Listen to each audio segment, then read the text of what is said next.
झारखंड में सियासी उथल पुथल का असर बिहार में भी देखने को मिल रहा है। बिहार के पूर्व सीएम लालू यादव को उनके अपने ही बड़ा झटका देने वाले हैं, जिसने बिहार की सियासत का पारा भी हाई कर दिया है। लेकिन झारखंड के पूर्व सीएम चंपई सोरेन को लेकर खबरों का सिलसिला थमता हुआ नजर नहीं आ रहा है, क्योंकि चंपई सोरेन अपनी पार्टी से तो बागी हो गए हैं, लेकिन वो आगे क्या करने वाले हैं इसको लेकर तस्वीर अभी साफ नहीं हो पाई है। लेकिन सवाल ये भी है कि आखिर चंपई सोरेन कौन सा रास्ता चुनेंगे और चंपई सोरेन को बीजेपी अपनी पार्टी में क्यों लाना चाहती है। तो चलिए बिना देर किए सब कुछ आपको बताते हैं। नमस्कार, मैं हूं आपके साथ परवीन शेख और आप देख रहे हैं हमारा खास शो कच्चा चिट्ठा। चंपई सोरेन पर क्यों दांव लगाना चाहती है बीजेपी? अपनी पार्टी से बगावत के बाद क्या करेंगे चंपई सोरेन? क्या अपना नया संगठन बनाएंगे झारखंड के पूर्व सीएम? झारखंड की सियासत का बिहार में भी दिख रहा असर। झारखंड के साथ ही बिहार की भी राजनीति का पारा हाई है, क्योंकि आरजेडी के राष्ट्रीय महासचिव और लंबे वक्त तक बिहार सरकार में मंत्री रहे श्याम रजक पाला बदलने जा रहे हैं। बहुत जल्द वो जेडीयू का दामन थाम सकते हैं। ऐसे में पार्टी में लगातार हाशिए पर चल रहे श्याम रजक एक बार फिर पाला बदलने की तैयारी कर रहे हैं।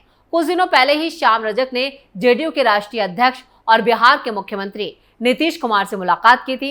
हालांकि ये मुलाकात गुप्त तरीके से श्याम रजक ने की थी, लेकिन अब चर्चा तेज है कि श्याम रजक वापस से जेडीयू में आने वाले हैं। मंत्री पद छोड़कर जेडीयू से इस्तीफा देने वाले श्याम रजक ने इस उम्मीद से आरजेडी का दामन थामा था कि 2020 में होने वाले विधानसभा चुनाव में आरजेडी उन्हें फुलवारी से टिकट देगी, लेकिन ऐसा नहीं हुआ।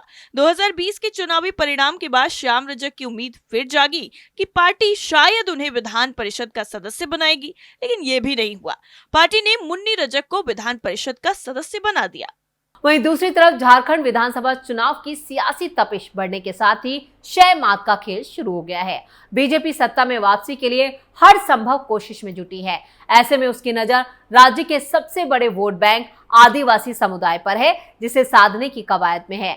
बीजेपी के पास अर्जुन मुंडा और बाबूलाल मरांडी जैसे आदिवासी चेहरे हैं, लेकिन उनका असर पहले की तरह नहीं रहा। बीजेपी को सीएम हेमंत सोरेन से मुकाबले के लिए बड़े आदिवासी चेहरे की तलाश है, जिसे पूर्व मुख्यमंत्री चंपई सोरेन को अपने पाले में लेकर करने की रणनीति है। जेएमएम के दिग्गज नेता और पूर्व सीएम चंपई सोरेन ने बगावत की राह पर कदम बढ़ा दिया है। चंपई अपने करीबी विधायकों के साथ दिल्ली में डेरा जमाए हुए हैं और उन्होंने सोशल मीडिया पोस्ट के जरिए अपनी नाराजगी साफ कर दी है और कहा है कि उनके लिए सारे विकल्प खुले हैं। माना जा रहा है कि चंपई सोरेन अपने कुछ करीबी विधायकों के साथ बीजेपी का दामन थाम सकते हैं। चंपई सोरेन के शामिल होने से बीजेपी को आदिवासी समुदाय के वोट बैंक को अपने पाले में करने में आसानी होगी और जेएमएम के लिए बड़ा झटका साबित हो सकता है।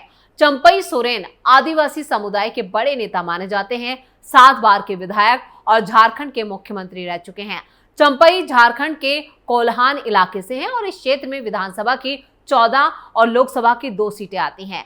चंपई अगर बीजेपी में जाते हैं तो ये सरायकेला ही नहीं बल्कि पूरे कोल्हान इलाके में बीजेपी का कद और बढ़ेगा। सत्ता में बीजेपी की राह आसान हो सकती है। झारखंड में सबसे ज्यादा आबादी आदिवासियों की। झारखंड में सबसे ज्यादा 26% आबादी आदिवासियों की है, जो राजनीतिक दलों का सियासी समीकरण बनाने और बिगाड़ने की ताकत रखते हैं। राज्य विधानसभा की कुल 81 में से 28 सीटें आदिवासी समुदाय के लिए रिजर्व हैं। ये सीटें खूंटी, सिंहभूम, लोहारदगा, दुमका और साहिबगंज जैसे जिलों में है। राज्य की सत्ता हासिल करने के लिए ये सीटें बेहद महत्वपूर्ण मानी जाती हैं। 2019 में हुए विधानसभा चुनाव में रिजर्व सीट के नतीजे देखें तो जेएमएम ने सबसे ज्यादा 19 और कांग्रेस ने 6 आदिवासी बहु सीटें जीती थी, जबकि बीजेपी आदिवासियों के प्रभाव वाली सिर्फ 2 सीटें ही जीत सकी थी। इस बार के लोकसभा चुनाव में भी यहाँ पर खास बात ये रही कि यहाँ पर लगातार जो है बीजेपी कमजोर होती गई और आदिवासियों के लिए आरक्षित सीटों में एक भी सीट बीजेपी को नहीं मिली। 2019 विधानसभा चुनाव जैसे ही आदिवासी समाज का वोटिंग पैटर्न 2024 लोकसभा चुनाव में रहा है और लोकसभा चुनाव में बीजेपी के लिए सबसे हास्यास्पद स्थिति ये भी रही कि आदिवासी समाज से ही आने वाले झारखंड के 2 बार सीएम रहे पूर्व केंद्रीय मंत्री अर्जुन मुंडा नहीं जीत पाए। झारखंड में आदिवासी समाज की पुरानी मांग रही।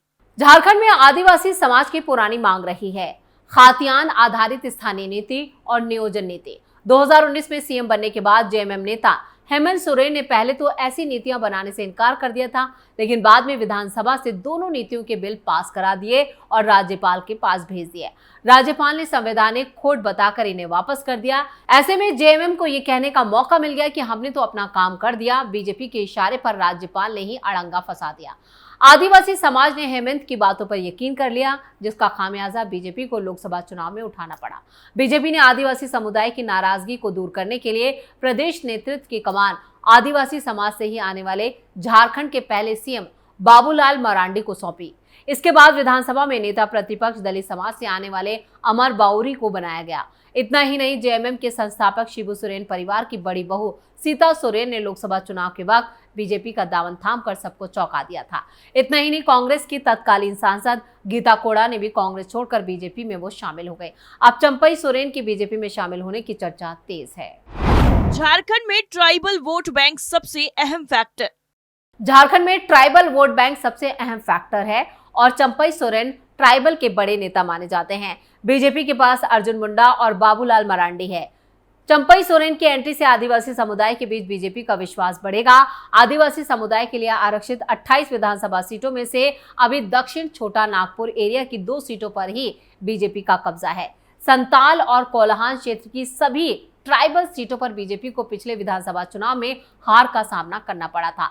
2014 के विधानसभा चुनाव में अनुसूचित जनजातियों के लिए आरक्षित 28 सीटों में से बीजेपी और झारखंड मुक्ति मोर्चा को 13 सीटें हासिल हुई थी, जबकि 2 सीटों पर अन्य उम्मीदवार विजयी हुए थे। और इस तरह बीजेपी चंपई सोरेन के जरिए आदिवासी समुदाय के दिल को जीतने का प्लान बनाया है। देखना है कि चंपई की एंट्री की पटकथा बीजेपी में कैसे अब लिखी जाती है। चंपई दा, आप टाइगर हैं, एनडीए में आपका स्वागत है। वहीं दूसरी तरफ केंद्रीय मंत्री और हम पार्टी के मुखिया जितिन राम मांझी ने झारखंड के पूर्व सीएम चंपई सोरेन को टाइगर बताया और इसके साथ साथ उन्होंने चंपई सोरेन का एनडीए परिवार में स्वागत भी किया है, जबकि झारखंड के पूर्व सीएम ने अभी तक झारखंड मुक्ति मोर्चा को छोड़ने का ऐलान नहीं किया है। हालांकि उन्होंने सोशल मीडिया पर पार्टी हाईकमान के व्यवहार को लेकर अपनी नाराजगी जरूर जाहिर की है। जितिन राम मांझी ने सोशल मीडिया पर पोस्ट करते हुए कहा कि चंपई दा, आप टाइगर थे, टाइगर हैं और टाइगर ही रहेंगे। एनडीए परिवार में आपका स्वागत है, जोहार टाइगर। केंद्रीय मंत्री के इस बयान के बाद चंपई सोरेन को लेकर अटकलों का बाजार और गर्म हो गया है। चंपई आज यानी रविवार को रांची से अचानक दिल्ली पहुंच गए। माना जा रहा है कि दिल्ली में वो बीजेपी के कुछ बड़े नेताओं से मुलाकात कर सकते हैं। खुद की पार्टी बनाएं, सरकार गठन के लिए शिंदे फॉर्मूला। चंपई के बयान के बाद सबसे ज्यादा चर्चा इस बात की हो रही है और कहा जा रहा है कि झारखंड मुक्ति मोर्चा और कांग्रेस के नाराज नेताओं के साथ मिलकर चंपई खुद की पार्टी भी बना सकते हैं। पार्टी के लिए कुछ नाम भी सियासी गलियारों में चल रहे हैं, मसलन बिरसा कांग्रेस, झामुमो सोरेन आदि। कुछ के मुताबिक चंपई अगर खुद की पार्टी बनाकर लड़ते हैं और चुनाव के बाद किंग मेकर की भूमिका में आते हैं तो बीजेपी महाराष्ट्र के शिंदे वाले फार्मूले पर उन्हें मुख्यमंत्री बना सकती है।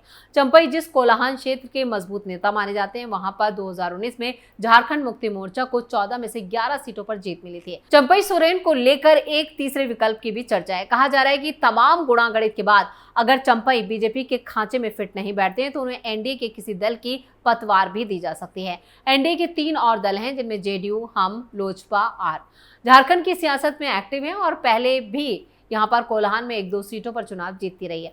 हाल ही में झारखंड के बड़े नेता सरयू राय जेडीयू में शामिल हुए हैं, लेकिन अब झारखंड के पूर्व सीएम चंपई सोरेन कौन सा रास्ता अपनाएंगे वो तो वक्त बताएगा। लेकिन इन रिपोर्टों को लेकर आपकी क्या राय है, कमेंट करके अपनी राय जरूर दें। वीडियो को लाइक करें, शेयर करें और कैपिटल टीवी को सब्सक्राइब जरूर करें। नमस्कार।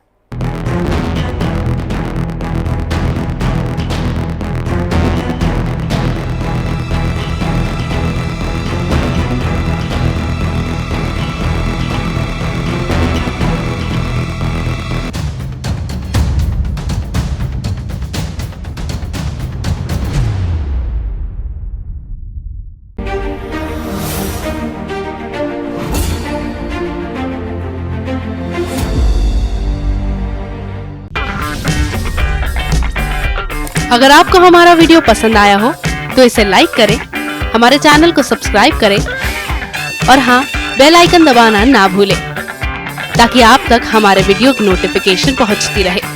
आप अपना सुझाव हमें कमेंट बॉक्स में दे सकते हैं। हमारे साथ जुड़ने के लिए शुक्रिया।